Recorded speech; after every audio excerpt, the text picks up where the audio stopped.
Assalamualaikum viewers, welcome to my YouTube channel. I am Dr. Mahmood Siddiqui. I am a consultant homeopathic physician.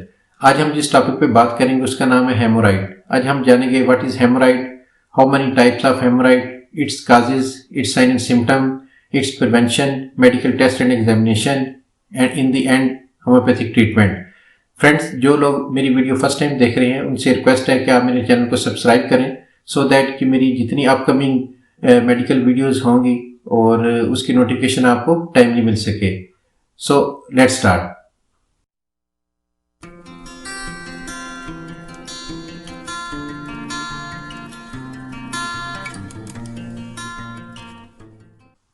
Yes friends, सबसे पहले हम बात कर लेते हैं what is haemorrhoid. Haemorrhoids are the swollen vein in the wall of rectum and anus. यानी कि इसका मतलब क्या है, मैं आपको एक्सप्लेन कर दूं कि जो हमारे पखाने की जगह है जिसे हम एनस कहते हैं, उसके साथ ही जो अटैच एक पोर्शन होता है जिसका हम रेक्टम कहते हैं। तो बेसिकली एनस और रेक्टम की जो वेन्स होती हैं, जब उसमें स्वेलिंग हो जाती है और साथ ही सोजिश बहुत ज़्यादा हो जाती है, इनकी इन्फ्लेमेशन हो जाती है, तो उस चीज़ को हम हेमोराइड बोलते हैं।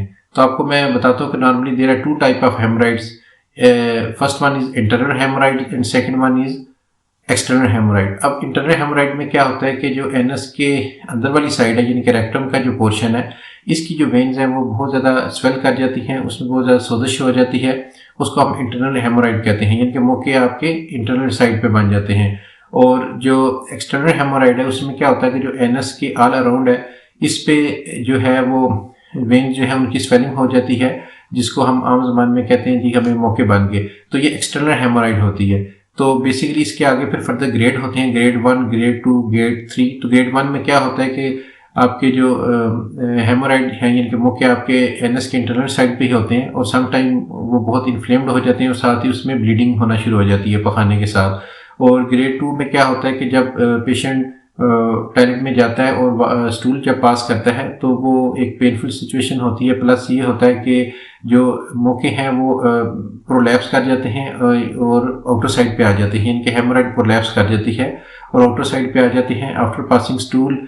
फिर क्या होता है कि ग्रेजुअली वो जो है मौके हैं वो दोबारा इन हो जाते हैं और इसको हम ग्रेड 2 कहते हैं। ग्रेड 3 में नॉर्मली क्या होता है कि जो आपके जो मौके हैं वो ऑल अराउंड होते हैं एनस के, और उसमें समटाइम ब्लड भी क्लॉट कर जाता है, ब्लीडिंग भी बहुत ज़्यादा होती है और वो बहुत ज़्यादा सीरियस कंडीशन के होते हैं और वो इन नहीं होते, वो एक्सटर्नल साइड पे ही रहते हैं। तो इसको हम ग्रेड 3 कहते हैं। एलोपैथिक में ग्रेड 3 का पेशेंट को नॉर्मली वो सर्जरी ही रिकमेंड करते हैं, तो वो हम लेटर ऑन डिस्कस करेंगे। Now let's talk about the causes of the haemorrhoid. तो इसकी जो काजेज हैं उसको मैं आपको ब्रीफ कर देता हूँ। Chronic constipation is one of the major cause of the haemorrhoid. जब आपको बहुत ज़्यादा शदीद कब्ज़ हो जाती है, उसमें फिर क्या होता है कि पेशेंट जब वॉशरूम जाता है और बहुत ज़्यादा वो जोर लगाता है, बहुत ज़्यादा प्रेशर डालता है, जिस वजह से क्या होता है जो आपकी रेक्टम की एनस की जो वेन्स हैं वो स्वेल कर जाती हैं और उसमें इन्फ्लेमेशन हो जाता है, बहुत ज़्यादा स्वलन हो जाती हैं, जिस वजह से फिर आगे हेमोराइड के चांसेस बन जाते हैं। और ये बेसिकली होता है इसी वजह से है कि जो कॉन्स्टिपेशन है, ये जो लोग पानी कम पीते हैं या फाइबर का यूज़ कम करते हैं, उनमें इंटेस्टाइनल ड्राइनेस बहुत ज़्यादा हो जाती है, जिस वजह से फिर स्टूल सही तरह पास नहीं होता, वो एक्स्ट्रा जोर अप्लाई करते हैं और प्रेशर अप्लाई करते हैं, जिस वजह से जो एनएस की जो वेन है उसमें स्वेलिंग हो जाती है और लेटर ऑन वो हेमोराइड का बायस बनती हैं। तो दूसरी इसकी रीज़न है वेट लिफ्टिंग। जो हजरात जो वेट लिफ्टिंग करते हैं उनमें क्या होता है कि वो बहुत ज़्यादा बॉडी पे प्रेशर डालते हैं और वेट उठाते हैं, जिस वजह से क्या होता है कि वो उनमें अक्सर ये देखा गया है कि उनकी वेन के ऊपर भी चूंकि प्रेशर आता है सारा और पूरी बॉडी पे वेट लिफ्टिंग का प्रेशर आता है, तो उनकी वेन्स में भी अक्सर जो है ना, या उन्हें वेरिकोज वेन का प्रॉब्लम हो जाता है समटाइम, या उनको क्या होता है कि एनल हेमोराइडल इशू आने शुरू हो जाते हैं, यानी कि उन्हें बवासीर का मसला हो जाता है। इसके अलावा जो ख़वातीन यानी कि प्रेगनेंसी में जो कॉन्स्टिपेशन का शिकार हो जाती हैं, यानी कि कॉन्स्टिपेशन ड्यूरिंग प्रेगनेंसी, तो उसमें भी ये देखने में आया कि जब यूट्रस का वेट बढ़ता है और फीटस की वजह से, और वो यूट्रस समटाइम प्रोलैप्स भी कर जाती है, उस वजह से डाउनवर्ड बहुत ज़्यादा प्रेशर बढ़ जाता है, जिस वजह से फिर क्या होता है कि जब वो अक्सर वॉशरूम में जाती हैं तो एक प्रेशर सा पड़ जाता है जो रेक्टम की जो वेन्स हैं, जिस वजह से स्वेल कर जाती हैं। तो मोस्टली ये देखा गया है कि ड्यूरिंग प्रेगनेंसी जो है ख़वातीन को भी जो है बवासीर का मसला हो जाता है। तो अगर इसकी टाइमली ट्रीटमेंट करवाई जाए तो ये रिकवर भी हो जाता है। इसके अलावा जो लोग पानी का इस्तेमाल कम करते हैं या जो लोग फाइबर का बहुत कम यूज़ करते हैं, उनको उनमें भी ये देखा गया है कि उनको भी बवासीर का प्रॉब्लम हो जाता है। इसके अलावा देखा ये गया है जो लोग बहुत ज़्यादा मोटे हैं, इनके मोटापे का शिकार हैं, और जो लोग बहुत ज़्यादा ओबेज हैं, उनमें ये देखा गया है कि उनमें बवासीर का इशू बन जाता है, क्योंकि जब बॉडी का वेट तो अंडर कंट्रोल नहीं रहता, ज़्यादा हो जाता है, तो जब वो वॉशरूम में जब बैठते हैं तो उनका जो सारा प्रेशर है वो आपकी थाइस पे और एब्डोमिनल के लोअर पोर्शन पे आ जाता है, जिस वजह से क्या होता है कि जो एनस या रेक्टम की जो वेन्स हैं वो स्वेल कर जाती हैं और उनमें भी हेमोराइड का यानी कि बवासीर का मसला आना शुरू हो जाता है। तो मोटापा भी एक इसकी मेजर काज है। Yes friends, now let's talk about the sign and symptom of the haemorrhoid. तो हेमोराइड में जो सबसे पहली सिम्टम देखने में मिलती है वो ये है कि सीवियर कॉन्स्टिपेशन यानी कि शदीद कब्ज होना, ये एक इसकी सिम्टम देखने को मिलती है।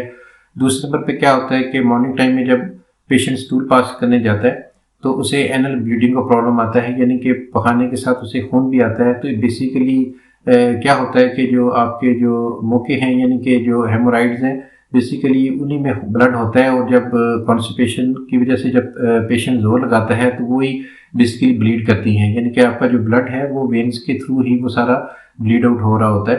तो इसे हम एनल ब्लीडिंग कहते हैं। तो अब ये सिम्टम देखने को मिलती है। इसके अलावा वहाँ पे बर्निंग सेंसेशन बहुत ज़्यादा होता है, यानी कि जलन का एहसास बहुत ज़्यादा होता है, वहाँ पे इचिंग होती है यानी कि खारिश वगैरह होगी। इसके अलावा वहाँ पे नीडल पिन जो है उसकी तरह की फीलिंग आएगी, चुभन की, और या स्टिचिंग पेन आपको वहाँ पे होगा। तो बेसिकली इस तरह की सिम्टम देखने को मिलती है। इसके अलावा सीवियर पेन होगा वाइल पासिंग स्टूल, और उसके बाद आपको डिस्कम्फर्टनेस रहेगी, आपकी जो बाउल मूवमेंट है वो भी आपकी इरेगुलर हो जाएगी। तो basically these are the major sign and symptom of the haemorrhoids. Friends, अभी हम कुछ बात कर लेते हैं इसकी प्रिवेंशन पे।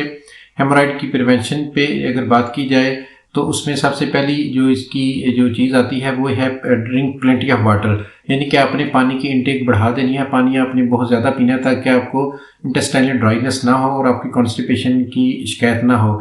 इसके अलावा आपने वेजिटेबल्स और फ्रूट का इस्तेमाल ज़्यादा करना है, आपने रोटी का इस्तेमाल भी ज़्यादा करना है, क्योंकि आपको फाइबर की भी मिकदार ज़्यादा चाहिए होती है, उस वजह से आपको कॉन्स्टिपेशन नहीं होगी, हेमोराइड के इशू नहीं आएंगे। और नॉर्मली जो फाइबर है वो वेजिटेबल में भी पाई जाती है, फ्रूट्स में भी पाई जाती है, और रोटी वगैरह यानी गंदम में भी पाई जाती है।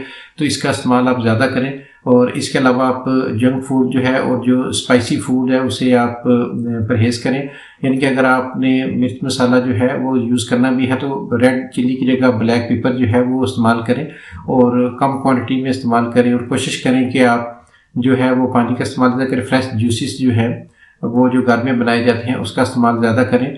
और इसके अलावा जो लोग वेट लिफ्टिंग करते हैं वो, और उनको अगर हेमोराइड का इशू हो गया तो वो कुछ अरसे के लिए वेट लिफ्टिंग अपनी जो है वो छोड़ दें, और उसके अलावा हल्की फुल्की वॉक करें, हल्की फुल्की एक्सरसाइज कर सकते हैं। तो अगर ये टिप्स हैं इन पे अगर हम अमल करेंगे तो इंशाल्लाह ताला हेमोराइड के चांसेस कम से कम होंगे, और जिनको हो चुकी है तो वो भी रिकवरी की तरफ जाना शुरू हो जाएंगे। अभी हेमोराइड के हम कुछ टेस्ट पे बात कर लेते हैं। तो नॉर्मली इसका फिजिकल एग्जामिनेशन ही ज़्यादा किया जाता है। तो हेमोराइड के पेशेंट की या पाइल के पेशेंट की जो फिजिकल जो सिम्टम आ रही है प्लस फिजिकल एग्जामिनेशन से पता चल जाता है कि इसको मोके बने हुए हैं, इसके हेमोराइड का इशू बना हुआ है। अगर इंटरनल हेमोराइड होगी तो उसके लिए नॉर्मली क्या होता है, फ्लेक्सिबल सिग्माइडोस्कोपी एक टेस्ट है वो किया जाता है, या कोलोनोस्कोपी इसका किया जाता है, या एंडोस्कोपी। तो वो उससे क्या होता है कि इंटरनल रेक्टम का इंटरनल व्यू सारा पता चल जाता है, और एनस की जो है वो सारा क्लियर हो जाता है। और बेसिकली जो लार्ज इंटेस्टाइन है वो उसका कंप्लीट एक जो पिक्चर है वो व्यू जो है कोलोनोस्कोपी में वो सारा डॉक्टर को नज़र आ जाता है, पता चल जाता है कि कितनी वो इन्फ्लेम्ड है, कहाँ तक स्वेलिंग पहुंची हुई है। लेकिन जो एक्सटर्नल जो हेमोराइड है वो उसका एग्जामिनेशन फिजिकली ही हो जाता है। तो बेसिकली ये जो फिजिकल एग्जामिनेशन है ये ही ज़्यादा किए जाते हैं। Yes friends, now let's talk about the medical treatment.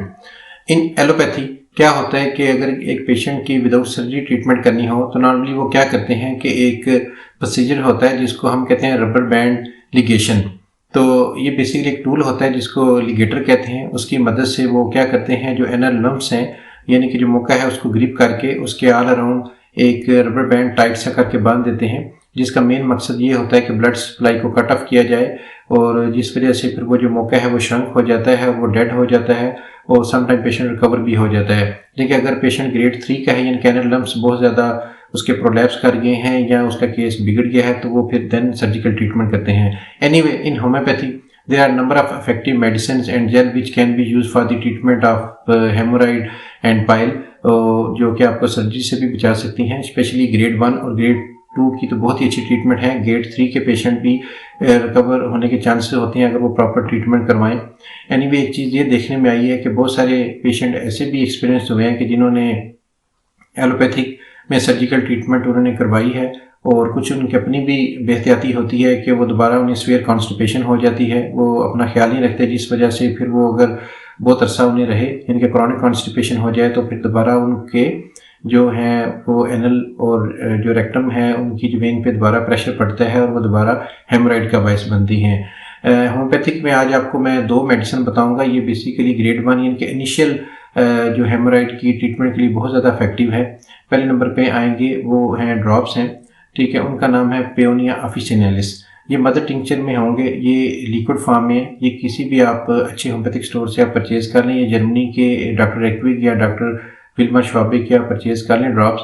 ये बहुत इफेक्टिव है। ये आपने 10 ड्रॉप्स आपने TDS लेने हैं इन 10 ml वाटर में ऐड करके। बहुत ही इफेक्टिव मेडिसिन है, और इससे आपकी जो एनल ब्लीडिंग है वो भी स्टॉप हो जाएगी, और जो वहाँ पे सिम्टम आ रही है बर्निंग सेंसेशन की, और वो भी इंशाल्लाह फ़र्क पड़ेगा और ब्लीडिंग को ये फ़ौरन स्टॉप कर देगी। एक आपको मैं दूसरी मेडिसिन बताता हूँ, उसका नाम है टोपी एस्क्योलस जेल, ठीक है। ये जेल में भी अवेलेबल है, क्रीम में भी अवेलेबल है। ये आपने परचेज़ कर लेनी है और इसको आपने एक्सटर्नली अप्लाई करना है। जो एक्सटर्नल आपके मौके निकले हुए हैं एनएस के ऑल अराउंड, उस पर भी अप्लाई करें। और इंटरनल हेमोराइड के लिए भी आपके साथ इंजेक्टर मिलता है, वो आप इंजेक्टर की मदद से आप जो इंटरनल हेमोराइड है उस पर भी ये मेडिसिन इंजेक्ट करके आप अप्लाई कर सकते हैं। तो बेसिकली जिन पेशेंट में बर्निंग सेंसेशन बहुत ज़्यादा पाया जाता है, इचिंग पाई जाती है, इस तरह की सिम्टम डेवलप हुई हुई है, उन पे ये जेल बहुत ही अच्छा वर्क करती है और उनकी सिम्टम को बहुत जल्दी रिकवर करेगी। ये आपको मैंने 2 मेडिसिन बता दी हैं जो इनिशियल स्टेज की हैं। ये मेडिसिन को लेके आप स्टार्ट कर दें। साथ ही आपके पास जो near by qualified homeopathic doctor हैं, आप उसको विजिट करें, उसको आप अपनी साइन एंड सिम्टम बताएं, उसके मुताबिक जो आपकी सिम्टोमेटिक वो ट्रीटमेंट करेगा, प्रॉपर आप उसके साथ रिकवर हो जाएंगे। ये आपकी मेडिसिन जो मैंने बताई है हेल्पफुल होंगी। साथ फिर वो जो अकॉर्डिंग टू सिम्टम आपकी मेडिसिन बनती हैं वो जब साथ स्टार्ट होंगी तो इंशाल्लाह ताला आप रिकवर हो जाएंगे।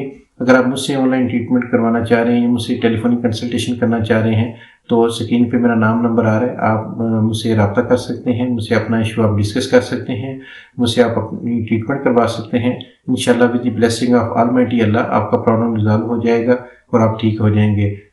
आई होप कि आपको मेरी आज की वीडियो पसंद आई होगी। मिलेंगे किसी नए वीडियो में किसी नए टॉपिक के साथ। टिल देन, अल्लाह हाफिज़।